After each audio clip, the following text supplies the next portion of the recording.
Okay, as many of you know, I got a 2023 Tesla Model Y, and yesterday we had our first road trip.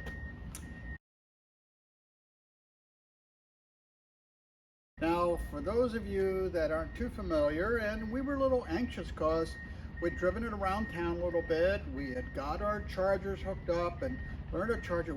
Number one, had never been to a supercharger. So when I bought this car, okay, I knew that the history of it, and one of the reason I got a really good price. And maybe you think I'm an idiot, maybe you think I'm stupid. I don't know what you think, but here is the story of what happened. So I'm going to go into this. I bought this car on eBay from a company down in Hollywood, Florida. The thing about this car is, and they were upfront with it, is that they had purchased this from a dealer. This was originally made in Fremont, California. And you can look back on it, and somebody had an accident with it. And on the accident, they hit the front side and the back side, and it looked like they had been like. So here you can see the front clip, the wheels off, the right side, the rear, the bumper detached a little bit, and right side, just the front bumper. Years ago, I used to make, as a side business, make money fixing up cars and retitling them with, in Pennsylvania, it was our title, reconstructed title, and then I would drive them for a while, and then I would sell them. In fact, that's how I bought our first house, is I would do that over and over again. I'd make, in those days, that was in the 80s, I'd make about $1,000 a car. People got good deals, they got good cars. I had tested the car out and did that over and over again. And with the money I made, we bought our first house, $22,500 for those interested. So anyway, so I'm not afraid of cars like that. And if it's a car that I think that I will drive a long time, the discount is acceptable to me. So this car was retailing for about $58,000. They listed it for $39,000. I said, no, I can give you $35,000, and that's it. So I think I offered $34,500, knowing I'd go up to $35,000, and got it for $35,000. So $35,000 with 5,000 miles on it. And so the car got delivered here in Florida while I was in Pennsylvania. My good friend Lou came and met me, and when they unloaded it, he goes, hey, he says, that one headlight looks funny. So I got to checking on it, and one headlight was level and the other was spotlight looking in. So I went in for the adjustment, or you can do adjustment right on the controls, which is really cool, and I lowered it, but it won't go any further.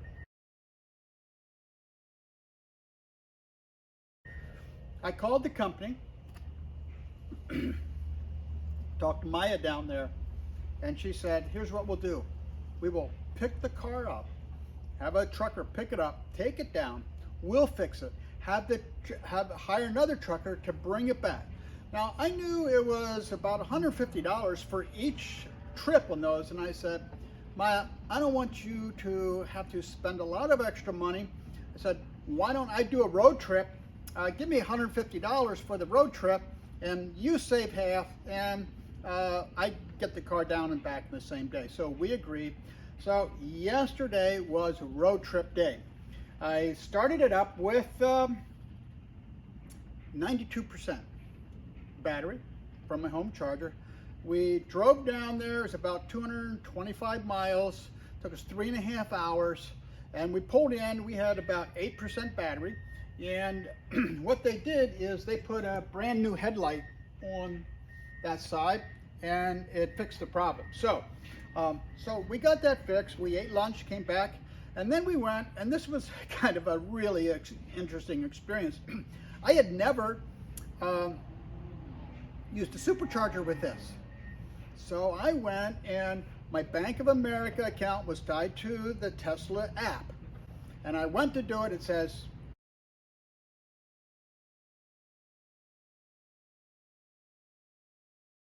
that I couldn't use it. So I'm trying to figure it out. Well, there's another guy there, and he went through, he said, I don't know, everything looks to be okay in your app. And so I texted Maya, and she said, are you with Bank of America card? Because they have real security things, like for a new type of a purchase. I go, yeah. He goes, she said, go ahead, delete the car from your Tesla account and add it back on, and it'll work.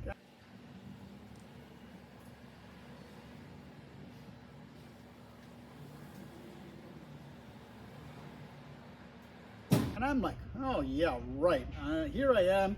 I'm stuck in Miami or Hollywood, right there in that area. And I got like 6% of battery.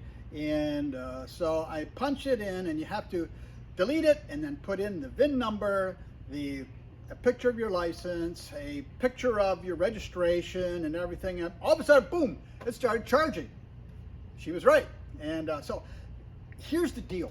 I want to tell you, don't buy a Tesla if you're unwilling to learn new stuff, because this is not like a normal just car. There's a lot of things that you got to learn if you want to do this. And so anyway, we got that. Now everything was fine. It took us about 25 minutes to go from 6% to 80%. And it charges faster up to 80%, and then it'll slow down to top it up.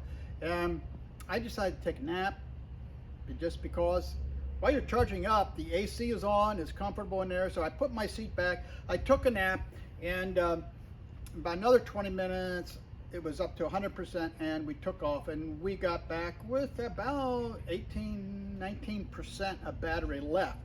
So I would have been okay with, 85, 90%. Riding with my wife, there's a couple things about the riding experience I want to talk to you about.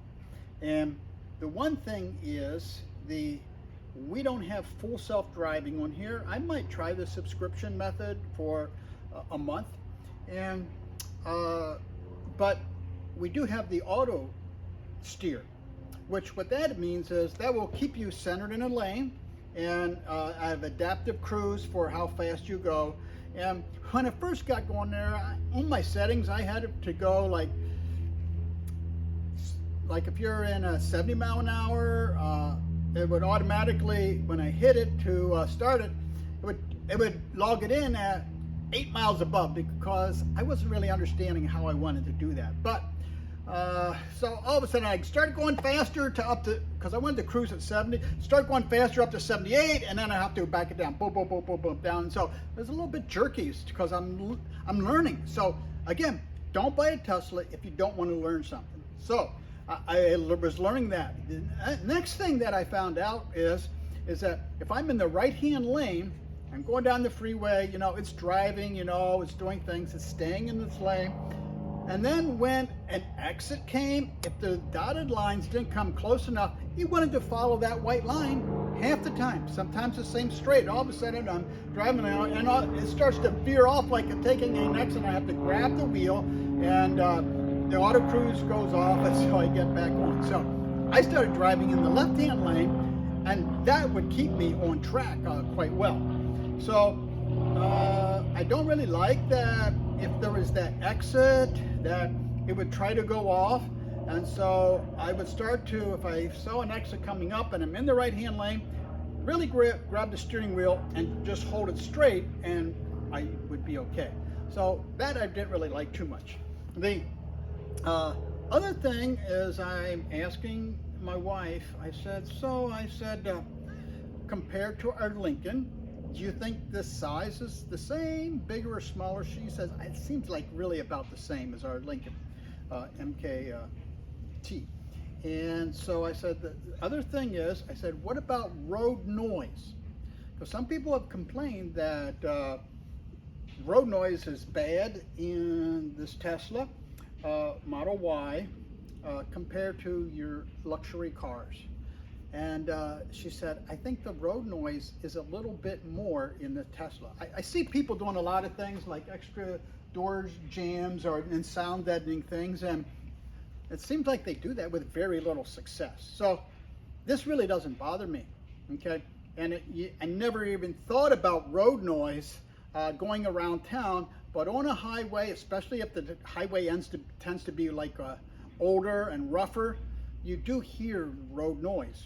And so sound system seems fine, but I wanted to give you that update on why you should not buy a Tesla, and that is if you're unwilling to learn new things. So that was our road trip. Okay, we did 450 miles. We did one charge up. So we were calculating, you know, what we needed to do, like if we wanted to take this to Pennsylvania and things. And in reality, if you would just like drive 250 miles, like if you start with a full charge, drive 250 miles, I'm ready after 3.5 hours or 4 hours, however long that would drive. I'm ready to stretch my legs, get out. In fact, on our trip back, after like 2.5 hours, I said, I'm just going to pull over here in the service plaza. I want to just walk around a little bit, and I was getting like achy, you know, just sitting there. So we walked around for 10-15 minutes, and actually we can charge this up in about 20 minutes. So on a road trip, I don't think it's really going to be too inconvenient to every 3 hours or 3.5, 4 hours to stop for 20 minutes, charge it back up to 80%, and then go for another 3-4 hours. So that's kind of my analysis. Again, 450 miles, that was 7 hours of driving. Drives nice. I like the experience. The auto steer, I wish it would go straight on those turnoffs, and maybe I just need to bite the bullet and upgrade to my full self-driving and see how that goes. So I don't know. That's my experience, and that's what I learned. I don't know what your experience is, but now you know. Don't buy a Tesla if you're not willing to learn new stuff. Take care. God bless.